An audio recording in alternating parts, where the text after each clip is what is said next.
Obrigado. Boa noite a todos. Doutor Air, em nome de quem cumprimento todos os componentes da mesa, senhoras e senhores presentes.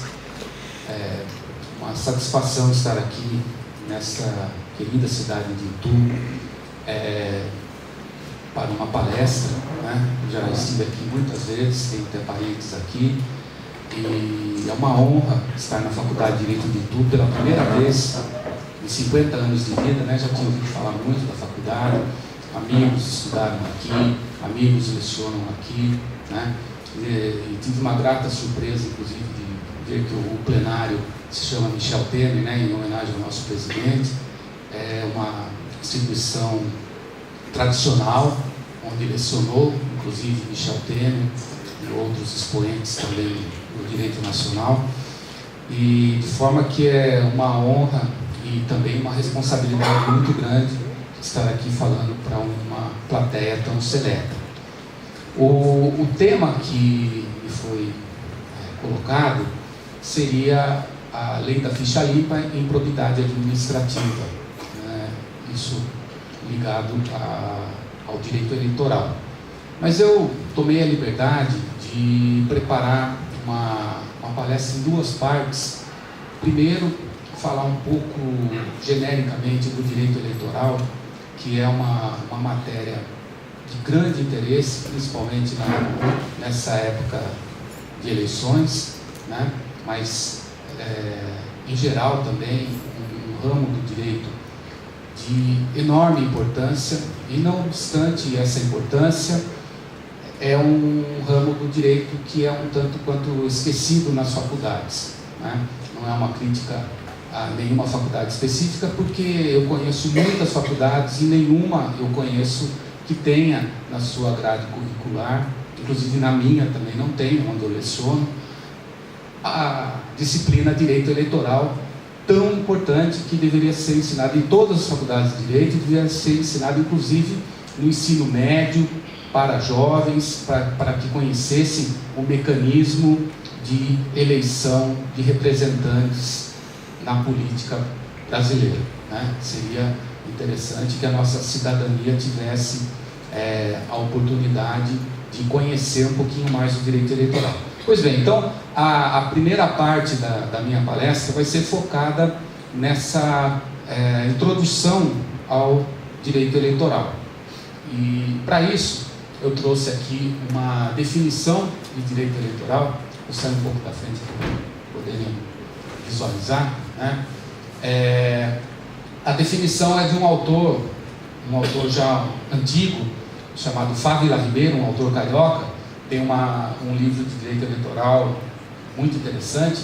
Ele diz que o direito eleitoral é o ramo do direito público que dedica-se ao estudo das normas e procedimentos que organizam e disciplinam o funcionamento do poder de sufrágio popular, de modo a que se estabeleça a precisa equação entre a vontade do povo e a atividade governamental. Então, é um conjunto de regras, como todos os ramos do direito, né? Estabelece normas de comportamento, mas estas do direito eleitoral, elas disciplinam algo muito importante, que é o poder de sufrágio. O poder de sufrágio, para traduzir aqui do juridiquês, né, é o direito público subjetivo de todo cidadão participar das eleições, seja votando, seja sendo votado. Ou seja, o sufrágio ativo, que é o voto, e o sufrágio passivo, que é o ser votado. Então, essas normas do direito eleitoral, elas disciplinam esse que o Fávila Ribeiro chama de poder de sufrágio. Ele coloca até acima da categoria de direito, né? Seria um direito público subjetivo, mas na visão do Fávila Ribeiro, um poder popular, né? Bem, com uma finalidade, né? A finalidade do direito eleitoral, dessa organização toda, é para que se estabeleça a precisa equação entre a vontade do povo e a atividade governamental. E o que é isso? Nada mais, nada menos do que a própria democracia. O governo do povo, pelo povo e para o povo, não é? significa essa equação que deve ser estabelecida, né, entre a vontade do povo e a atividade governamental. O exercício do poder do Estado, ele deve ser feito de acordo com a vontade do povo. Essa é a finalidade da democracia. Então nós vemos aqui a enorme importância do direito eleitoral para a realização do regime democrático, que é o regime adotado, né, felizmente, pelo Estado brasileiro desde a Constituição de 1988. Né? Então, o direito eleitoral ele tem essa grande importância. O direito eleitoral ele diz respeito também a um direito humano fundamental, um direito humano básico, né? Já reconhecido há muitos séculos, ou alguns séculos, né? Que é o direito de participação no governo do país, por si ou por representantes, e a composição desse governo por meio de eleições livres. Essa possibilidade de participação das pessoas no governo, né, e a composição do governo por meio de eleições livres são direitos humanos, ou seja, são direitos que não dependem da vontade de nenhum governante, de nenhuma lei específica, porque é um direito básico do ser humano ser governado por si mesmo ou por representantes que ele possa escolher livremente. É a própria definição de liberdade que os gregos antigos adotavam e que depois foi também repetida por Kant e outros filósofos, de o ser humano ser livre quando ele obedece às normas, às leis que ele mesmo elaborou. Ou seja, o ser humano é autônomo, as pessoas são autônomas, obedecem às normas que elas mesmas fazem, ou seja, não obedecem a outros, não é uma heteronomia. E como que isso se realiza? Através da participação política, da possibilidade de votar e de ser votado, né? É com isso que as pessoas acabam participando da elaboração das normas e do exercício do poder. Então, esse direito básico do ser humano, ele foi reconhecido, por exemplo, na Declaração de Direitos do Bom Povo da Virgínia, assim chamada essa declaração, de 1776, quando se estava preparando a independência dos Estados Unidos. Depois, na independência dos Estados Unidos, também a Declaração de Independência adotou essa proclamação desse direito básico de participar do governo do país e de que as eleições sejam livres, de modo a que a vontade popular seja devidamente representada, né?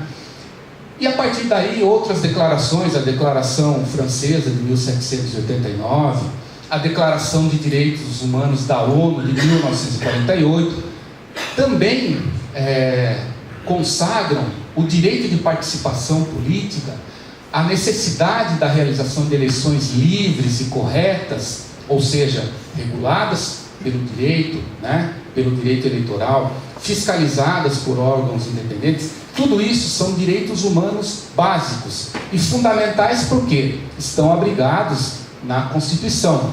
A nossa Constituição, que é a Constituição Cidadã, né, de 1988, ela consagra uma série de princípios relativos à democracia, à participação política, à realização de eleições livres, ou seja, normas de direito eleitoral. Vamos ver, por exemplo, no artigo 1º, a nossa Constituição diz o seguinte: a República Federativa do Brasil se constitui num Estado democrático de direito que tem como fundamentos, dentre outros, a soberania, a cidadania, a dignidade da pessoa humana e o pluralismo político. Tudo isso, senhoras e senhores, se relaciona com o direito eleitoral, né? Nós podemos extrair disso uma relação íntima com o direito eleitoral. Por exemplo, sendo o Brasil uma república, e aqui nós estamos falando no berço da república, que é Itu, né? E A república é aquela forma de governo em que há eleições periódicas, em que os mandatos políticos são renovados, em que todos são chamados a participar, todos são responsáveis pela coisa pública. A coisa pública não é de ninguém, mas sim de todos, portanto todos são responsáveis. É essa forma de governo, né, que foi plantada aqui em Itu, na Convenção de Itu, em 1873, não foi isso? Essa semente republicana que foi plantada também nos Estados Unidos, na França, vem de Roma, né? Chama todos à participação política. A república não funciona se não houver a participação de todos em igualdade de condições, né? A república, ela é igualitária também, ela repudia privilégios. Todos são iguais perante a lei numa república, né? Nós poderíamos nos estender muito aí, né, em cada um desses princípios, mas é só para mostrar a íntima relação desses princípios com o direito eleitoral. Bom, somos uma república federativa, o que significa que há um compartilhamento do poder político. Então nós temos o nível federal, o nível estadual e o nível municipal do poder político, né, compartilhado, cada ente federado com as suas competências, né?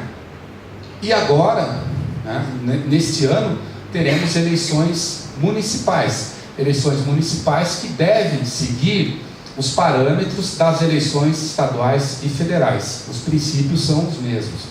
E a regulamentação vem do direito eleitoral. Estado democrático de direito, também não precisamos nos estender muito para mostrar essa relação com o direito eleitoral.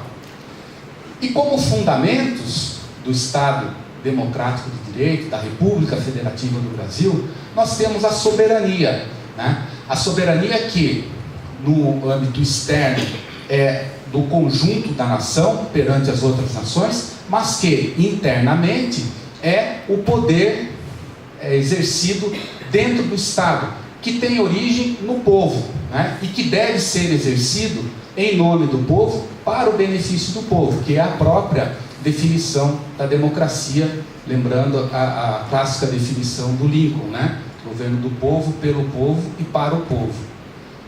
Bem, também a cidadania é um fundamento do nosso Estado, né? do Brasil. O exercício da cidadania se faz principalmente, especialmente, através do voto, das eleições, da participação política de todos os cidadãos, né? A dignidade da pessoa humana é esse princípio que é chamado de princípio fonte de todos os direitos fundamentais, né? Ela diz o seguinte, que ninguém pode mandar em ninguém, a não ser que exista uma lei que determine isso, né? E essa lei, ela deve ser feita de forma democrática. Então não é a pessoa que manda em outra pessoa, mas sim exercendo uma competência legal, estabelecida por lei, pela Constituição, né? E isso tem um fundamento democrático. Esse é um dos aspectos da dignidade da pessoa humana. E o pluralismo político, que veda partido único, né? Que veda a restrição do debate político, também tem a ver com o nosso direito eleitoral. Bom, o direito eleitoral, ele tem a sua base, evidentemente, na Constituição Federal. Existem lá alguns artigos na Constituição Federal, né, artigo 15, 16, 17, 14, que estabelecem normas de direito eleitoral de base constitucional. Abaixo da Constituição, né, são fontes do direito eleitoral, o Código Eleitoral, que é aquela lei que já está com mais de 50 anos, né? É a lei, esqueci o número da lei agora, mas é de 1965, já muito mutilada, já derrogada em vários aspectos, mas que ainda vigora e que vem sendo, inclusive, reformada por leis mais novas, como foi o caso da lei que alterou o processo eleitoral no ano passado. Então o Código Eleitoral ele ainda existe, né, e ainda está em vigor em grande parte. A lei dos partidos políticos, que não se chama mais lei orgânica dos partidos políticos, como alguns autores escrevem, ela é só a lei dos partidos políticos, porque existe uma liberdade partidária muito grande, né? Não é a lei que organiza os partidos políticos, são os próprios partidos que se auto-organizam. A Lei 9.504 de 97, chamada Lei das Eleições, que era para ser uma lei permanente, para não ficar mudando a lei eleitoral a cada 2 anos, nas vésperas das eleições, né, dentro daquele ano que se pode mudar o processo eleitoral, mas ela acabou ficando estável no seu número, né, 9.504, mas a cada ano eleitoral, né, nas vésperas, vem uma mini reforma eleitoral que modifica essa lei 9.504, a lei das eleições.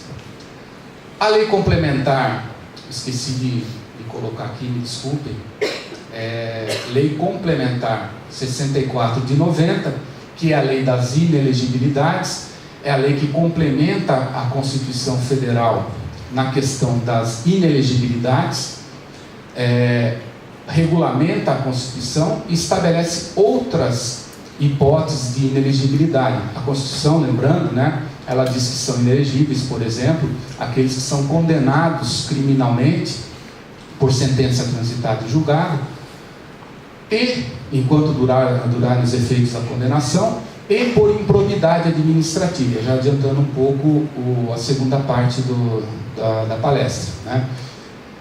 E diz a Constituição, né, artigo 15, que lei complementar estabelecerá outras hipóteses de inelegibilidade. Então, veio a lei complementar 64 de 90, que estabeleceu mais algumas hipóteses de inelegibilidades e regulamentou também a impugnação do registro de candidatura por inelegibilidade, etc. Essa lei 64 de 90, ela foi alterada por uma lei importante, a lei complementar 135, que é a chamada lei da ficha limpa, né? Que também vai ser objeto de abordagem hoje, né? A lei da ficha limpa, ela incidiu na lei das inelegibilidades e muitas outras leis de cunho eleitoral. O direito eleitoral, então, ele é muito amplo, né? Ele tem uma série de instrumentos legais que podem ser utilizados. Abaixo das leis existem as resoluções dos tribunais eleitorais, principalmente do Tribunal Superior Eleitoral, que regulamentam as leis eleitorais, né? Elas têm as resoluções, são chamadas de atos-regra. Se diz que elas têm força de lei, embora não possam contrariar a lei, né? É uma categoria um tanto quanto diferenciada, né? Mas que é necessária que exista pelas peculiaridades do processo eleitoral. Então essas resoluções, elas devem ser observadas.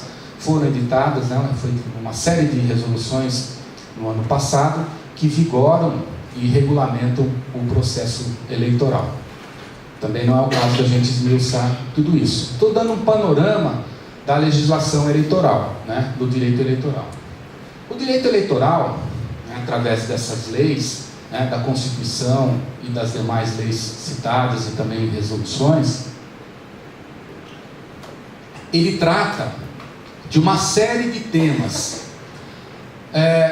Por exemplo, né, não pretendendo esgotar aqui os temas que são objeto de estudo do direito eleitoral, nós temos o sufrágio, né, que é o voto, desde a inscrição dos eleitores, né, o domicílio eleitoral, depois o voto mesmo do eleitor.